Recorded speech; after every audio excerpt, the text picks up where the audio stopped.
Это история света.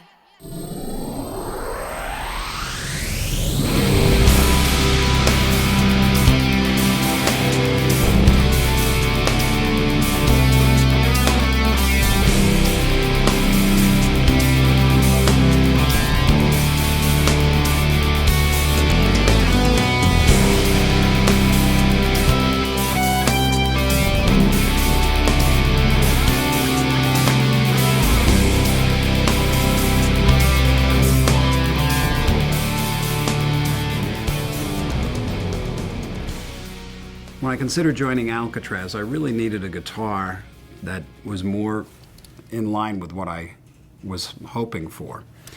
And the limitations of the Strat and the Les Paul were the 22 frets, or the 21 frets. I just couldn't hang with that. I liked 24 frets. And there were so many things that didn't make kind of sense to me, like even if you have however many frets you have, these guitars were never made so you could actually reach them comfortably. I could never understand that, how if you got to play those high notes, you got to go, So it was really hard to find guitars that had 24 frets and a whammy bar and humbuckers and a single coil. So I went to this little shop in Hollywood called Performance Guitar, and I basically got some bodies and reshaped the body a bit, put some angles in it, and put a 24 fret neck and made it so that you can actually reach the neck, reach up there and play. I had never seen a pickup configuration like this, and it was something that really excited me because I wanted that humbucker sound in the neck position and the bridge position, the treble position. But I also wanted that single coil sound when I had these two pickups on. So we developed this switch that was like a 5-position switch that when you're in this position, you get the full humbucker. When you're here, it splits the coil. So then you get the 2 single coils. And then in this position, it's the single coil. And in this position, you get the 2 single coils again, and then the treble position. And then there was the cutaway here, for the tremolo. At the time, whammy bars just didn't go sharp. And if they did, it was more like a, And I really wanted to, pull on it. When I joined Dave's band, obviously there was a lot of companies that were interested in having me work with them. And I was a little hesitant to do endorsements because I had a little bit of experience with them, and they felt very limiting. If you're endorsing this guitar, so this is all you can play, right? But now I had found the guitar that I really loved, that I wanted to play. And I sent out, a lot of the companies at the time had reached out to me to do endorsements. And I sent them the specs, and in some cases the guitar, and said, well, whoever makes me the best guitar, I'll be happy to play, And inevitably I received various companies' guitars with my name on it. Well, things started back in 1986 December when Hoshino USA had sent one special guitar to Steve Vai as a Christmas gift, which was the very eccentric shaped Maxus finished with green snake skin. That was the first time. This was suggested by Steve Brucher of DiMarzio Pickup Company. In the beginning, Ibanez had made me this very interesting looking guitar. What was it called? The Maxus, right. And it had like the snake skin on it and had the cutaway. But I wasn't crazy about it. It wasn't my guitar, the one I wanted. Then, a few weeks later, I remember, Steve Brucher called me and he said Steve is very interested in working with Ibanez.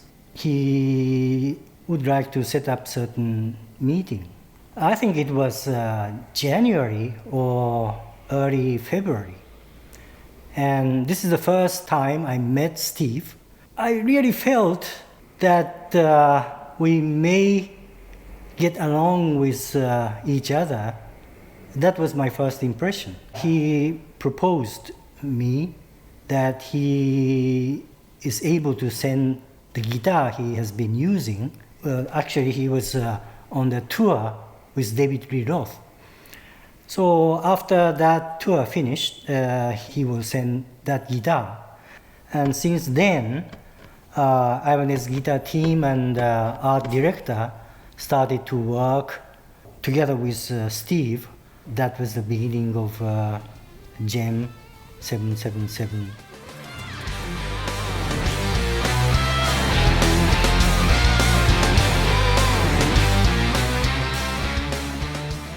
As far as I can remember, we received 2 guitars from Steve, maybe 1, but I know at least 1. And it was a guitar that I believe was made for him in Los Angeles to his specs. And it, it arrived and it's like, oh, okay, there's some really unusual stuff going on here.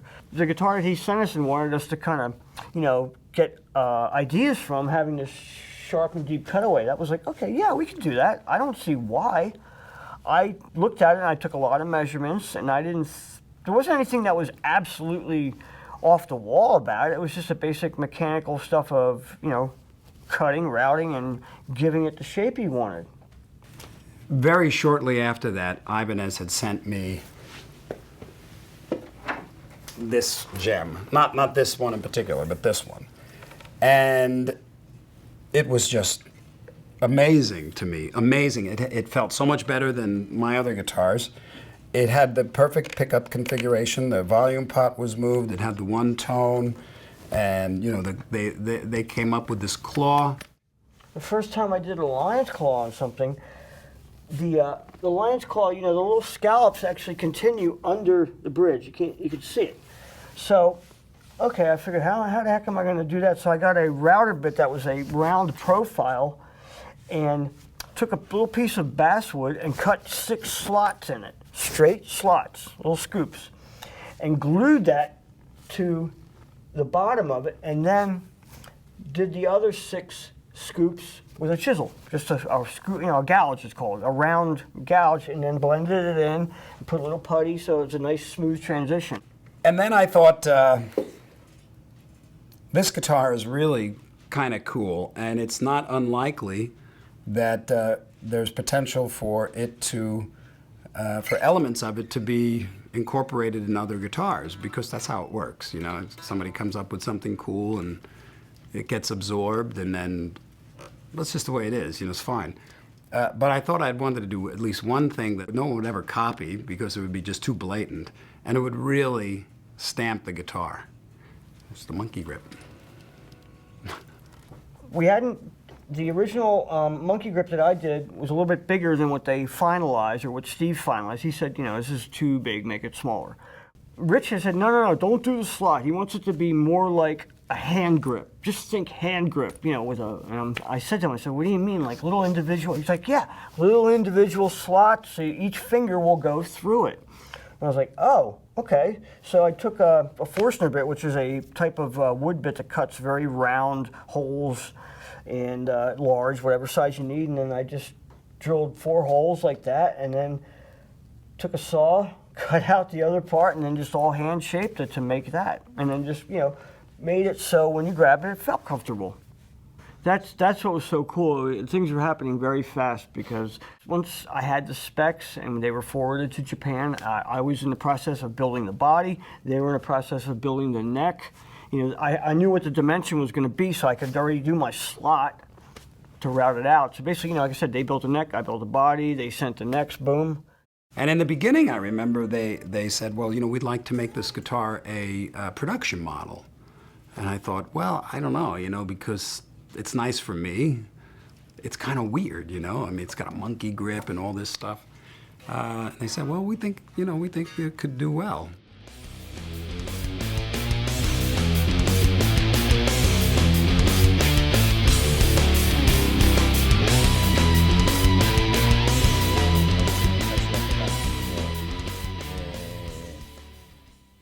突然スティーブ・アイの話が出てきまして、で他全部止めてもいいからこっちのサンプル先作れということで、今まで、その時点で仕掛かっていたサンプルは一切忘れろと、誰かにやらせろと。星野さんからスケッチ3枚と、使用書10枚15枚ぐらいかな、当時のファックスで送られてきたやつが10枚ぐらい10か15枚ぐらいかな、来まして、6月のシカゴのナムショーにともかく出すことを大優先ということで、だから1ヶ月で仕上げなきゃいけない状態ではありましたけどね。Steve and us set up the introduction time as Summer NAMM Show 1987. I remember that show very well. And when when you're that age, you have a different set of rules, different brain muscles. I was very concerned with how cool I looked, and that I was representing this instrument. But I had also just did, I had a lot of success with Dave Roth. But I didn't really go out much. The thing that was going through my head is, how do all these people know me? And how come they're all going so mad? Why are they acting so mad? Because I couldn't walk. It would take literally a half an hour to walk 10 feet. What we did is I and another guy drove from Bensalem to Chicago overnight to bring that special stand. That special stand was situated in the middle of Ibanez guitar booth, and we put a black cover. And it says this will be unveiled. I think it was noon, the second day. Unveil day happened, and it was really overwhelming. And some of us really hugged each other, and some guy really crying. It was a really sensational debut. ナムで配布されてる無料の雑誌のどっか裏表紙かどっかにヘッドが少しずつこう毎日、最初はヘッドのほんと先っちょだけで、何月何日イバニーズは変わるって書いてあって、で翌日はもうちょっとヘッドが見えて、土曜日の午後かはすごい人いっぱい来てて、でスティーブ・ワイがバーッと入ってきてカーテンボーンと取って、これが俺のモデルだぜみたいな、もう大騒ぎだったですね。だからあと残りの2日間はもうずっとスティーブ・ワイの話題だけで終わっちゃったようなショーでしたね。I didn't realize how important my presentation or this unveiling of the JEM really was. And then when it was over, I was just like, phew. Wild, man. After the official debut, we urged to manufacture limited edition JEM 777 Rockness Green with 777 pieces. All the guitar had shipped to Hoshino, USA, and we put every guitar on the floor and wait Steve to come down to Bensalem and to sign it one by one on a backplate.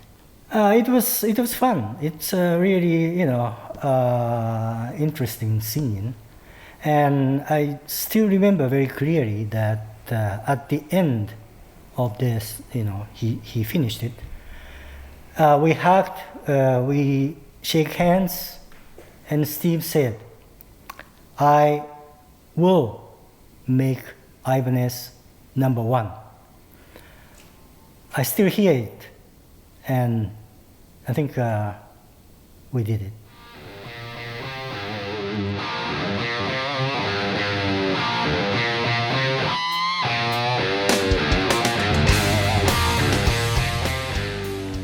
Ibanez was really, and still is, just very much focused on the needs of the guitar player, They were so supportive. They created outstanding campaigns, ad campaigns, and they made consistent, beautiful, incredible instruments with great craftsmanship. And what else could I ask for, I think it's amazing. I'm so glad that it's amazing that they're still making them 30 years later. It's a testament to, you know, obviously the popularity of Steve, and the quality of the design. It's a good design. いや長いこと作ってるっていう印象ですね。一番はね、いやイバニーズってやっぱりジェムかっていう感じですかね。 What is JEM for me? I'm really lucky to be the witness of a historical birth of JEM guitar. It is really the epoch-making guitar in the electric guitar history. I firmly believe that JEM could not born without consolidated talent and passion between Steve Vai, Hoshino Ibanez team, and Fujigen Guitar Factory. It was miracle, but actually it did happen, and it continues on and on and on and on. It's my favorite guitar, the Jem. I go on tour. I've been touring for 37 years, and I lay down in a lot of different beds, and some of them are really, really comfortable, and some of them are just impossible.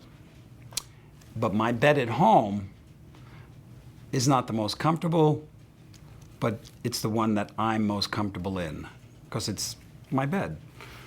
And the same thing with the Jem. You know, there's things about it that you sometimes, you know, you got to fight with it. Is it the lightest guitar? Is it most ergonomically correct? I don't know, but it's my comfortable bed.